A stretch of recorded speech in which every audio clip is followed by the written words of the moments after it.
alegría para nosotros estar aquí entre los santos.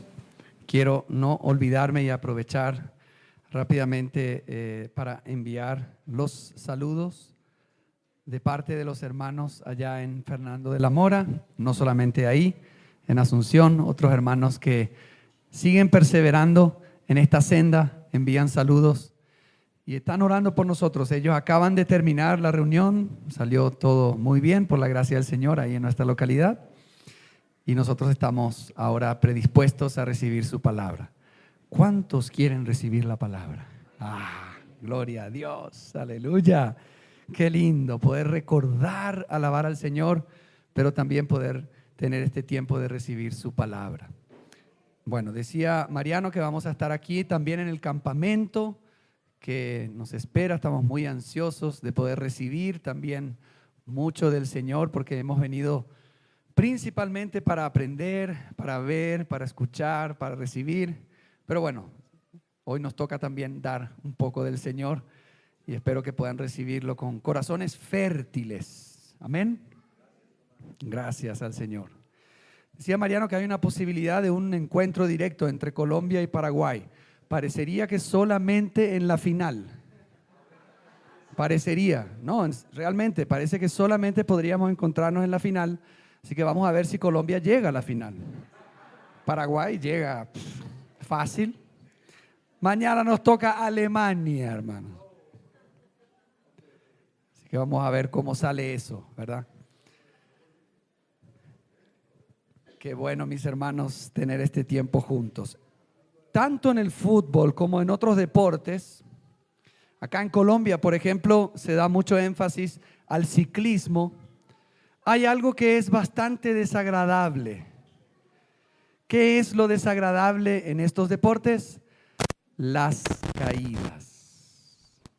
Sobre todo en el ciclismo, ¿verdad? Acá tenemos algunos hermanos que ya casi son profesionales en el ciclismo. Qué feo, ¿no? Qué tremendo cuando están ahí bajando y de repente, ¡pum!, una caída. Una caída puede costar mucho. Las caídas son parte de estos deportes. Algunos de ustedes probablemente saben, yo por algunos años practiqué de forma profesional el fútbol y soy profesional en caídas. Me caía mucho, no como otros así simulando, de verdad me caía. Y muchas de esas caídas trajeron también lesiones, situaciones, ¿verdad?, en mi carrera futbolística. Pero ahí podemos decir que el Señor, por su gracia, estuvo trabajando también en mi vida de forma particular. Así que, hermanos, las caídas, así como son parte del deporte y dejan sus señales, así también nuestra vida, la vida cristiana, es una carrera. Y estamos caminando hacia aquel destino glorioso que nos espera cuando el Señor aparezca y lo veremos cara a cara.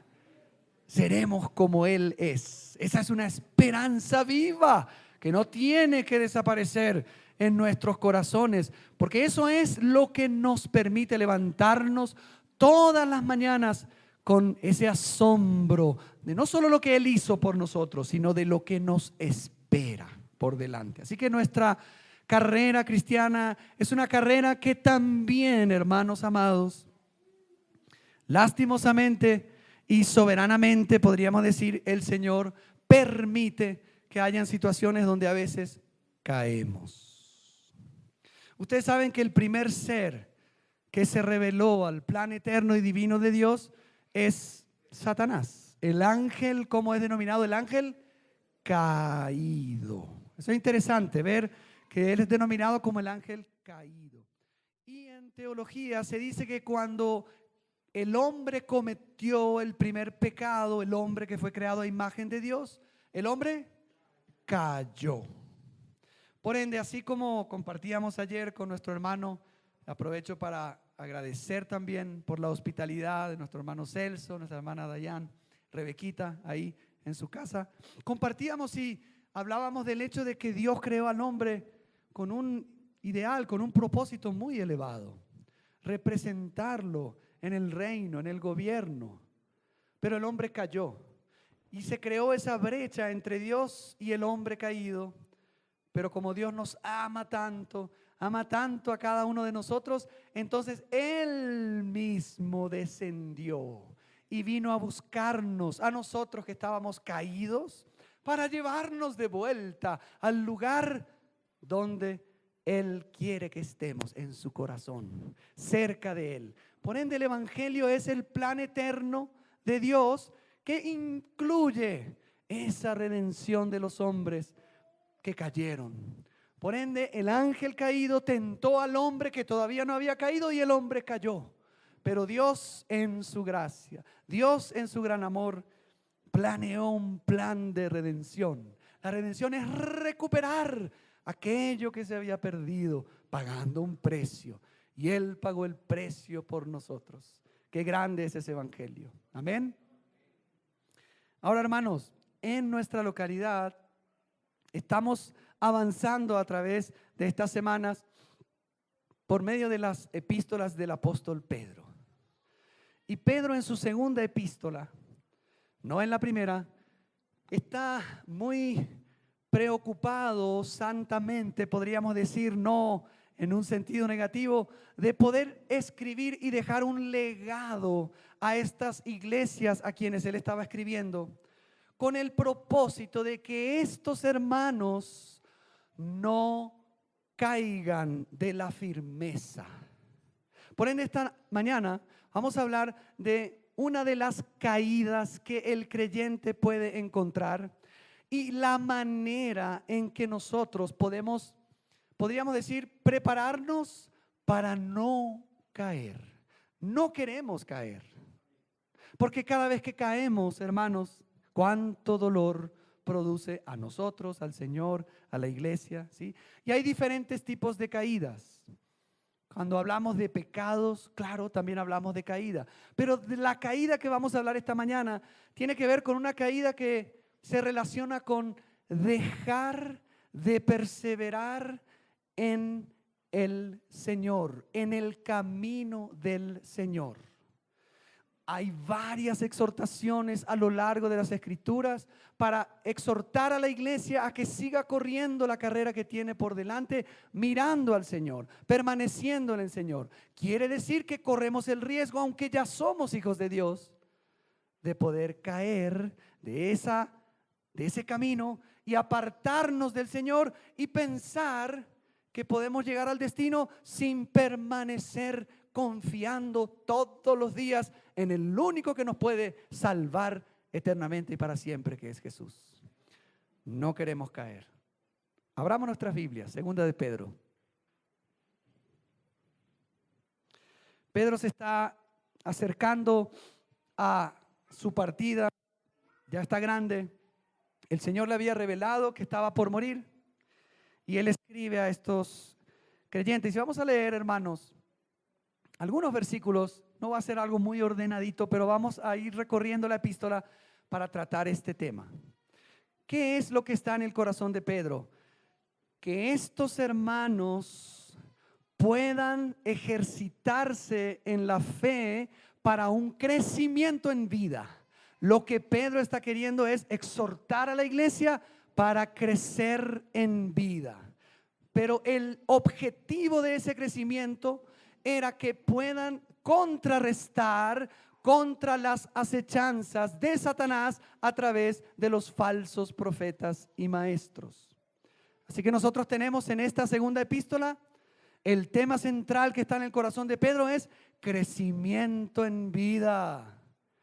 ¿Pero con cuál objetivo? De esta manera estaremos firmes en la fe de Jesucristo y no seremos arrastrados por los falsos.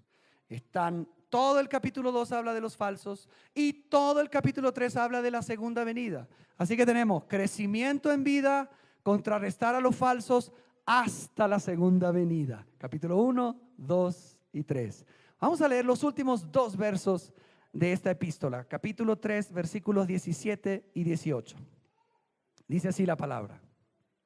Al final de su epístola, Pedro dice así: así que vosotros, oh amados, sabiéndolo de antemano, guardaos, no sea que arrastrados por el error de los inicuos, caigáis de vuestra firmeza.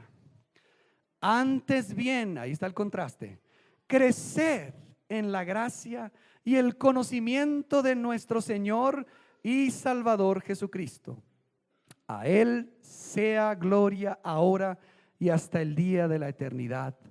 Amén. Ahí encontramos, amados hermanos, el tema de toda la epístola.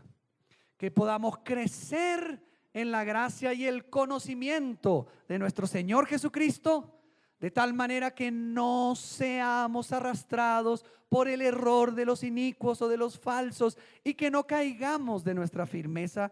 Y esto hay que hacerlo hasta la gloriosa segunda venida de nuestro Señor. ¿Se entendió? Amén. Vamos a ver el primer aspecto entonces que tiene que ver con nuestro crecimiento.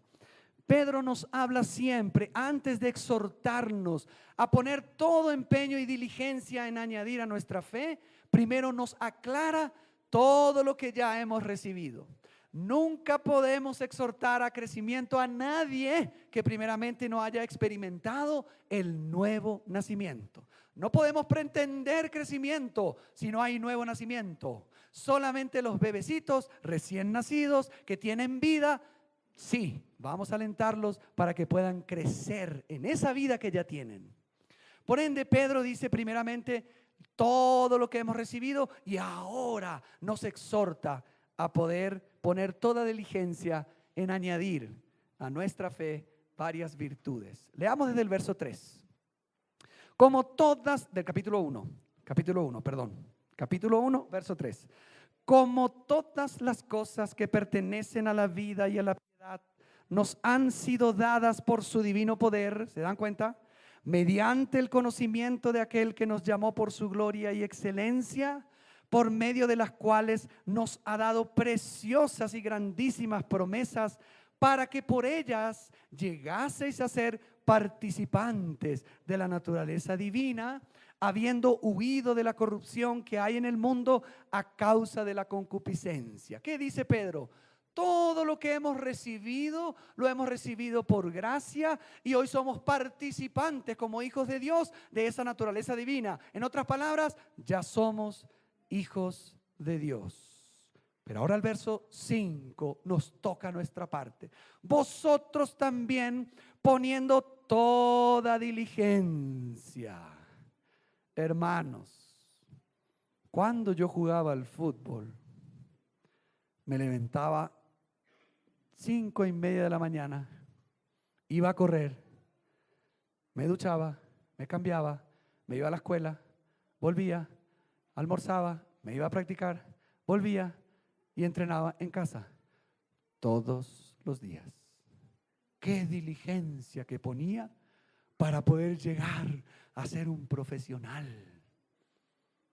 Yo me acuerdo.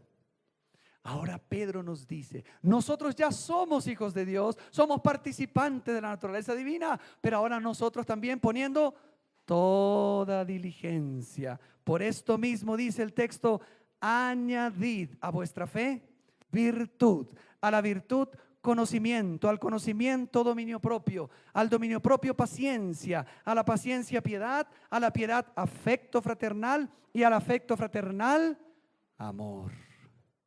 Hermanos, cuántas cualidades, cuántas virtudes. Todas estas virtudes tienen que ver con el carácter de Cristo que se va formando en nosotros, pero con nuestra colaboración. A veces queremos, Señor, quiero crecer.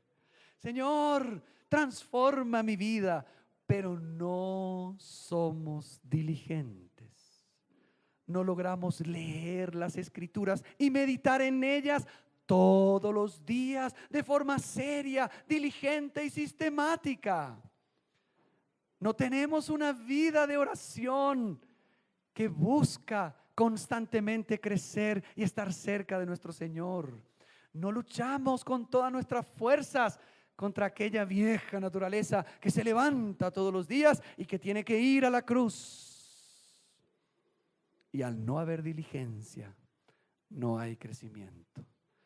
No es que Cristo tiene que crecer, sino que la vida de Cristo tiene que mostrarse en nosotros. Él que es perfecto, Él que es el sublime, hoy está en nosotros. Y para poder nosotros expresar estas virtudes de Cristo, necesitamos poner, hermanos, toda diligencia. Ahora miren lo que dice Pedro, hermanos.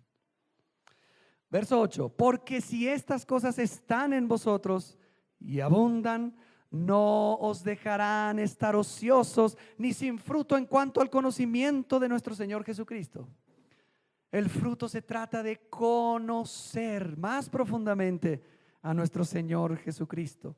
Pero el que no tiene estas cosas tiene la vista muy corta, es ciego, habiendo olvidado la purificación de sus antiguos pecados. Generalmente cuando olvidamos aquello que el Señor hizo por nosotros, nos relajamos y no buscamos al Señor con todo nuestro corazón. Así que uno de los secretos para ser diligentes en el crecimiento en vida, en añadir a nuestra fe, es no olvidar el Evangelio. Hermanos, el Señor ha perdonado todos nuestros pecados y borrado nuestros pecados en esa cruz del Calvario para siempre. Ese recuerdo vivo va a estimularnos a buscarlo a Él por amor, no por obligación, no por culpa, sino por una respuesta a ese amor tan grande que Él manifestó por nosotros. A veces uno piensa, no, este pecado el Señor no lo va a perdonar. Es demasiado grande, pero Él todos y los de todo el mundo ha efectuado la purificación de nuestros antiguos pecados. Por ende, cuando no crecemos en vida, uno de los síntomas es porque hemos olvidado. Somos míopes, a veces somos ciegos y necesitamos recordar. Y hermano, esto que estuvimos celebrando esta mañana es para renovar nuestros recuerdos y que nuestros corazones estén involucrados en lo que hacemos para el Señor. Nuestros corazones involucrados para el Señor. Miren, hermanos, la promesa que Pedro dice en cuanto a esta responsabilidad nuestra. Verso 10. Por lo cual, hermanos, tanto más procurad, esto se repite mucho, hacer firme vuestra elección, porque haciendo estas cosas, miren esta promesa, jamás caeréis. Hermanos, yo la voy a leer otra vez, porque esto es algo casi increíble para nosotros. ¿Cuántos creen acá que podemos llegar a no caer jamás? Eso se puede, porque está prometido. Hay una condición, pero se puede. Dice ahí en el verso 10, por lo cual, hermanos, tanto más procurad hacer firme vuestra vocación y elección, porque haciendo estas cosas no caeréis jamás. Pedro no se está refiriendo, según el contexto de esta epístola, a no pecar jamás. Él se está refiriendo a no ser arrastrados por los falsos y dejar de mirar a Cristo, dejar de confiar en Cristo. Y eso es algo de lo cual ninguno de nosotros está exento. Hermanos, vivimos en tiempos muy peligrosos. Cada vez más se levantan como hongos los falsos, predicando y diciendo cualquier cosa que no tiene nada que ver con el consejo de Dios. Y si no somos diligentes en añadir a nuestra fe que nos salvó todas estas virtudes, entonces, hermanos, caeremos. Y no queremos que caiga ninguno de nuestros hermanos. A veces pensamos e idealizamos a algunos hermanos que están al frente y por muchos años están ahí y decimos, ese hermano, ¿cómo quisiera ser como ese hermano? Porque nunca va a caer. ¿Nunca va a caer? Depende. Hermanos, jamás debemos confiar en nosotros mismos, ni en ningún hermano, porque a todos nos puede pasar. a mí me ha pasado muy cerquita de ver un hermano que pensaba que jamás, y cayó y se apartó de ese consejo de Dios, de ese evangelio que es puro. Hermanos amados, debemos estar arraigados en la doctrina acerca de nuestro Señor Jesucristo y ser diligentes, así como yo cuando quería ser futbolista, hermanos. Ay, hermanos, eso es lo que Pedro nos promete. Pero hay otra promesa, una más. ¿Cuánto quieren escuchar otra promesa? 11 dice, porque de esta manera os será otorgada amplia y generosa entrada en el reino eterno de nuestro Señor y Salvador Jesucristo. Ay, hermanos, esas puertas del cielo, cuando un santo que vivió a Cristo y lo hizo de forma diligente, perseverando en los caminos del Señor, parte, esas puertas se abren y hay una recepción grande y gloriosa para ese santo. Esto es lo que promete Pedro. De esta forma os será otorgada amplia y generosa entrada, no como allá por allá, que nadie se da cuenta. No, paren. Dice el Señor en los cielos, paren, que llega uno de mis hijos. Este hijo, esta mi hija, perseveró hasta el fin, me buscó, no dejó el camino, exhortó, vivió amándome, y a él vamos a recibirlo amplia y generosamente. Qué tremendo, ¿verdad? Qué promesa. ¿Cuántos quieren recibir esa amplia y generosa entrada? No para gloriarnos nosotros, pero esa es una promesa para nosotros. Hermanos, estas promesas están para nosotros. Así que tomémosla y que eso sea un incentivo para vivir una vida santa hasta aquel día que llega. Pedro estaba por morir. ¿Por qué digo eso? Porque al final de este primer capítulo, o sea, la segunda parte, perdón, miren lo que sigue diciendo Pedro. Por esto yo no dejaré, el verso 12, de recordaros siempre estas cosas, aunque vosotros las sepáis y estéis confirmados en la verdad presente. Pedro está escribiendo a hermanos que ya estaban confirmados en el evangelio. Esa verdad presente es la verdad acerca de Cristo y de su obra, es la verdad de su palabra. Pero Pedro dice, yo no me voy a cansar, pues tengo por justo, en tanto que estoy en este cuerpo, el despertaros con amonestación. Hermanos, necesitamos que nos despierten con amonestación, porque tendemos a dormirnos. No solo en las reuniones, porque a veces llegamos cansados y el hermano está por terminar y el hermano, ayúdame, Señor. Y nos dormimos, y puede pasar.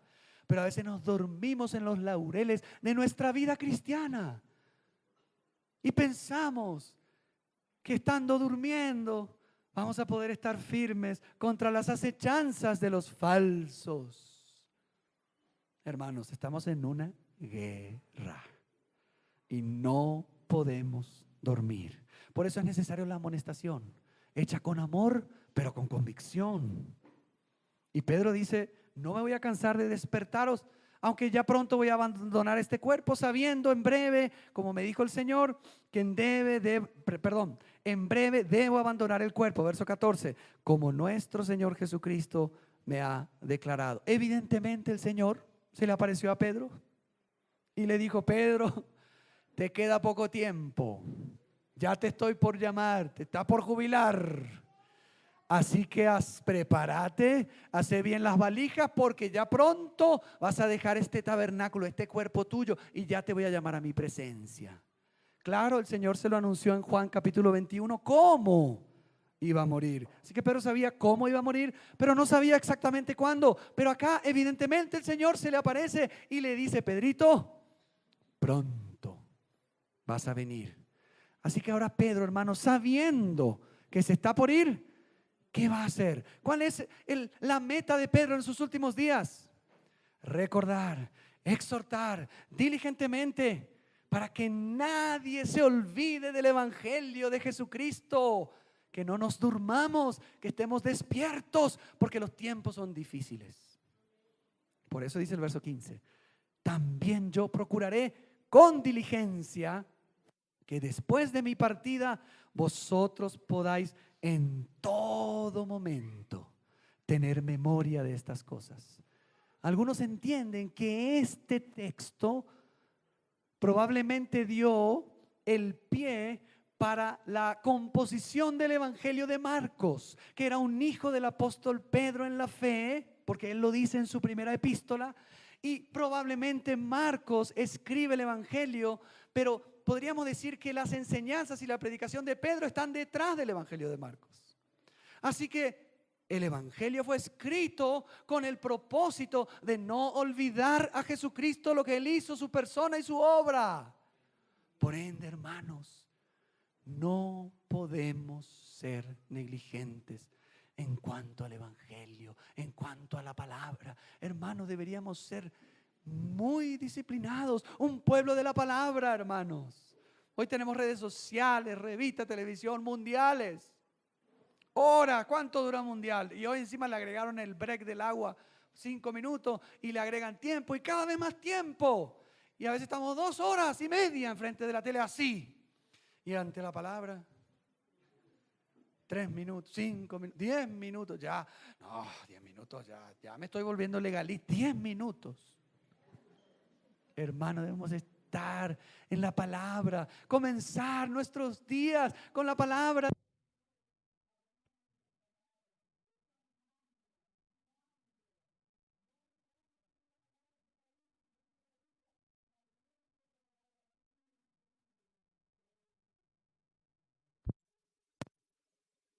Nos enseñe a poder seguir siendo un pueblo vigilante.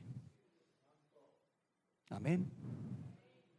A veces tendemos a dormir, ¿verdad? ¿Cuántos somos dormilones?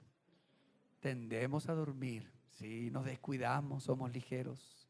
Pedro dice, voy a hacer con diligencia. Y aquí, hermanos, vamos a la última parte del mensaje. ¿Cuántos todavía están despiertos? A ver. Amén. Aleluya. ¿Cómo no vamos a estar despiertos después de lo que estamos diciendo, verdad?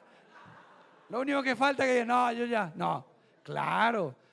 Había un pastor que decía, ¿cuántos me dan 5 minutos? Decía, levante la mano, ¿cuántos me dan 5 minutos? A ver, 5, 10, 15, 20, 30, 40.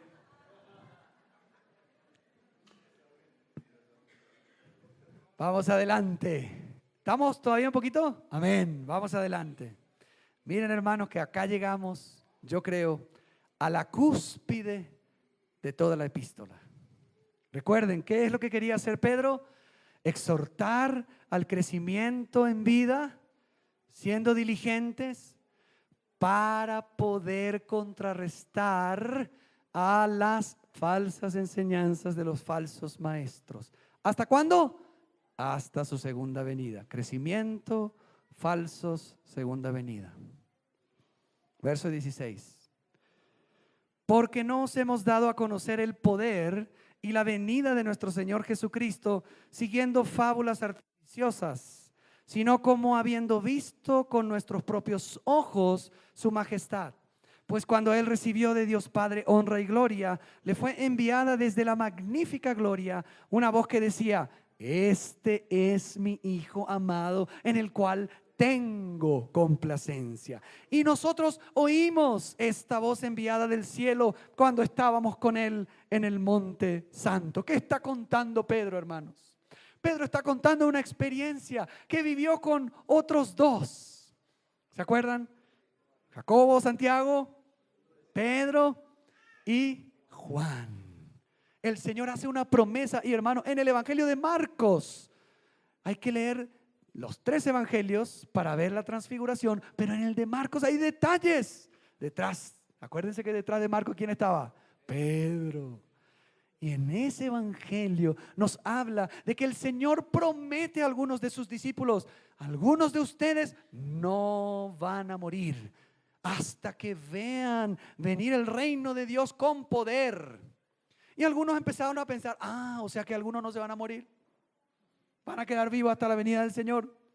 Pero el Señor no se estaba refiriendo a eso, sino que dice el Evangelio de Marcos: 6 días después, Él llamó a 3 de los suyos, subió al monte y dice Lucas que mientras estaba orando, su rostro resplandeció como el sol y se transfiguró delante de ellos. Y ellos vieron la gloria del Señor. Y el Evangelio de Marcos dice que sus vestidos se volvieron blancos como ningún lavadero puede hacerlo en esta tierra. Ellos tuvieron una visión gloriosa de ese Jesús. Quedaron postrados a sus pies. Vieron al Señor en todo su esplendor, en su gloria. Él sacó el velo y dijo: aquí les muestro quién soy yo. Yo soy el Dios verdadero, el Dios que vino y se hizo hombre, pero sin dejar de ser Dios, el Dios del universo. Él se quitó por un momento el velo y les concedió a 3 de los suyos una experiencia maravillosa. Juan dice en su evangelio: el unigénito del Padre. Ellos vieron con sus propios ojos al Señor de gloria. Y Pedro está diciendo en esta epístola: nosotros no les hablamos fábulas, no les contamos cuentos, no les contamos inventos. Nosotros fuimos testigos de su majestad y no les hablamos palabrerías vanas como los otros. Nosotros hemos visto, hemos oído con nuestros oídos humanos la voz audible del cielo que fue enviada, y esa voz dijo: este que está ahí entre ustedes es mi Hijo amado. Y los evangelios agregan: a él oíd. No a Elías, no a Moisés, que también aparecieron con él.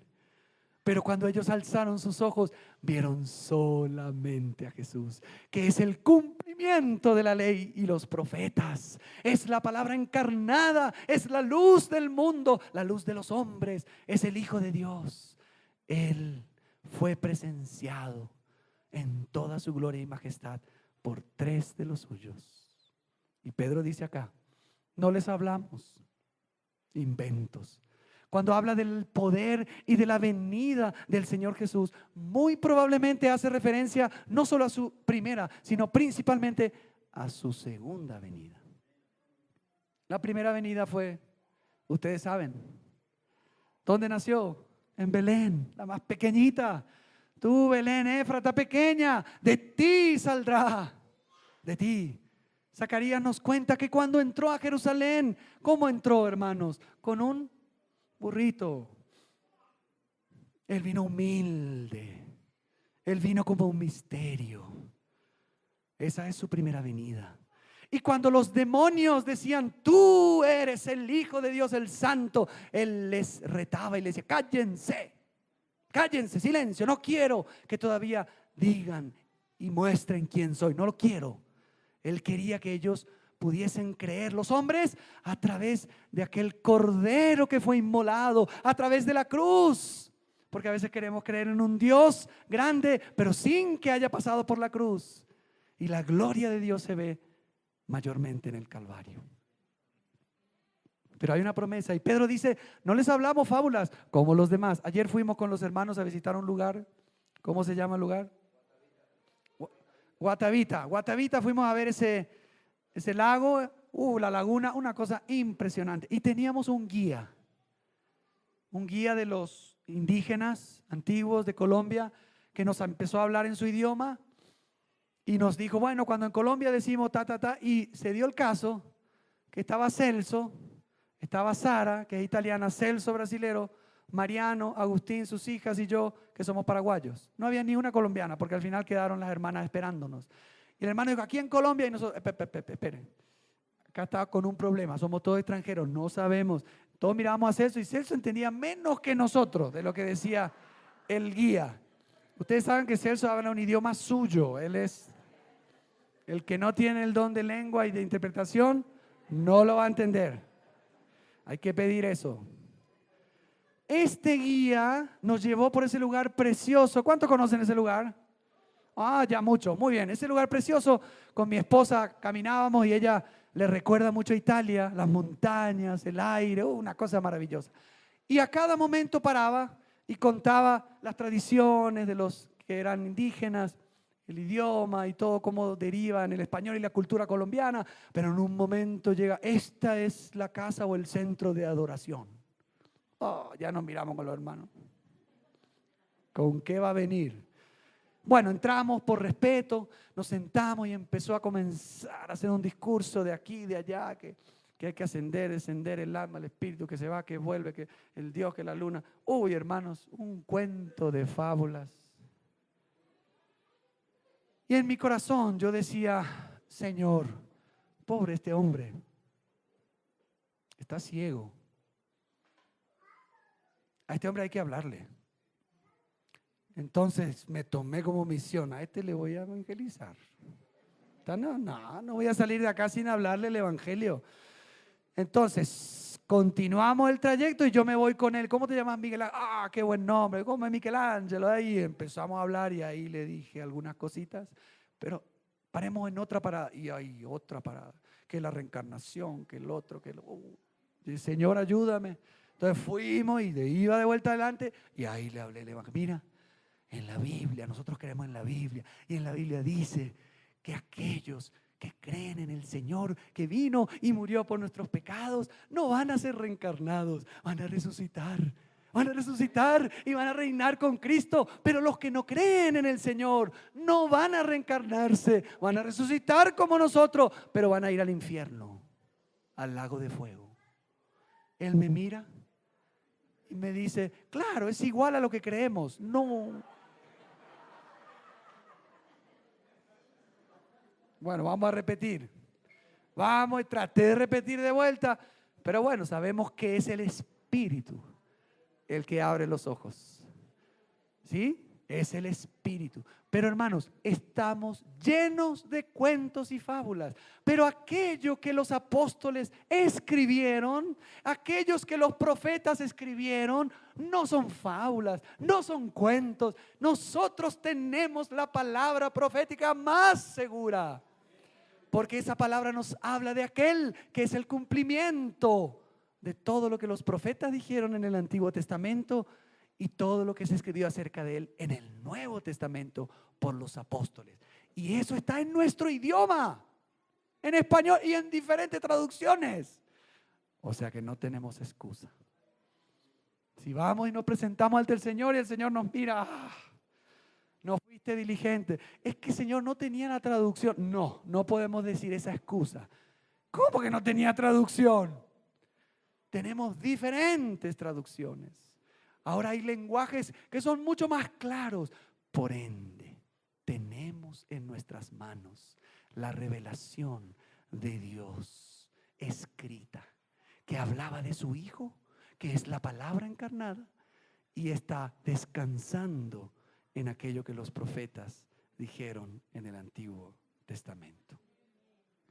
Vamos a terminar con la segunda parte de este texto. Dice ahí, tenemos, verso 19, capítulo 1, también la palabra profética más segura, a la cual hacéis bien en estar atentos como a una antorcha que alumbra en lugar oscuro, hasta que el día esclarezca y el lucero de la mañana salga en vuestros corazones. Entendiendo primero esto, que ninguna profecía de la Escritura es de interpretación privada, porque nunca la profecía fue traída por voluntad humana, sino que los santos hombres de Dios hablaron siendo inspirados por el Espíritu Santo.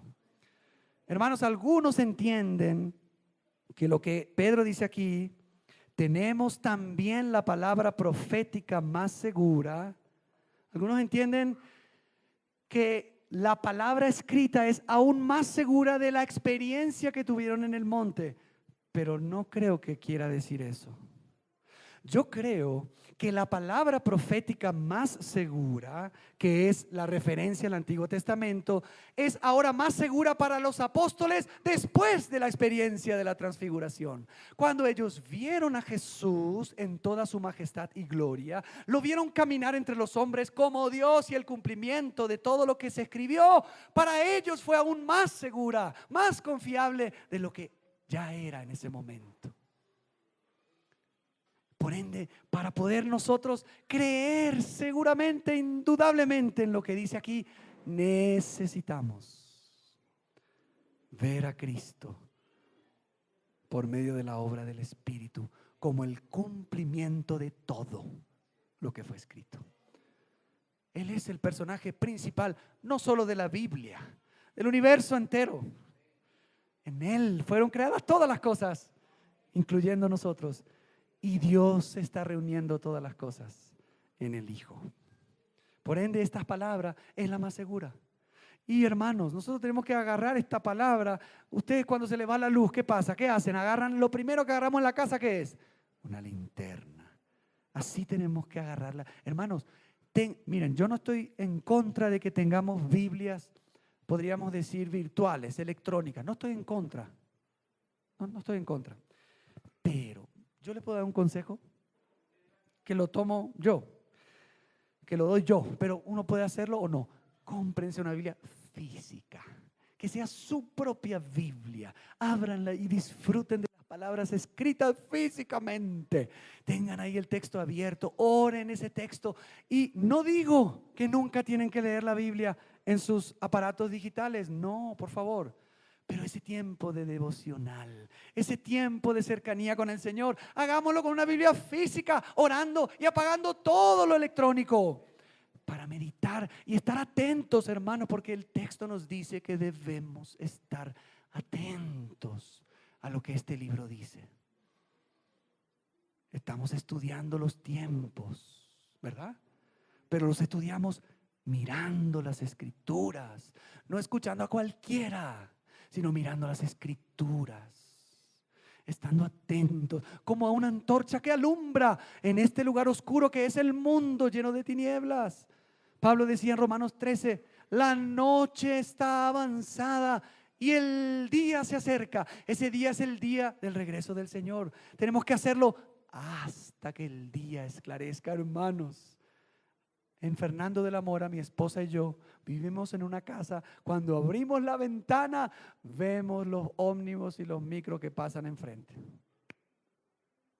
No hay una vista panorámica hermosa. Los que tienen ese privilegio aprovechen, porque cuando llega el día abran la ventana. Y ahora estamos en la casa de Celso, y cuando abrimos la ventana, vemos las montañas. Aclareció el día y se ve la maravillosa creación de Dios. Un día el día va a esclarecer, y es en la venida del Señor, que es la luz que va a dar alumbramiento a toda la tierra. Todo ojo lo verá, toda rodilla se va a doblar y toda lengua va a confesar que Él es el Señor. Y nosotros, si somos fieles, diligentes, reinaremos con Él. Hermanos, tenemos que estar atentos a la palabra de Dios. ¿Cómo es tu lectura? ¿Estás leyendo de vez en cuando la palabra? ¿Sos disciplinado? ¿Estás anotando? ¿Estás orando en el Espíritu cuando lees la palabra? Porque es Dios mismo que nos habla. Un hermano decía, si queremos escuchar la voz audible de Dios, leamos la Biblia en alta voz. Vamos a escuchar la voz de Dios. No me cierro a que Dios nos hable audiblemente, claro. Pero hermanos, Él nos dejó su palabra.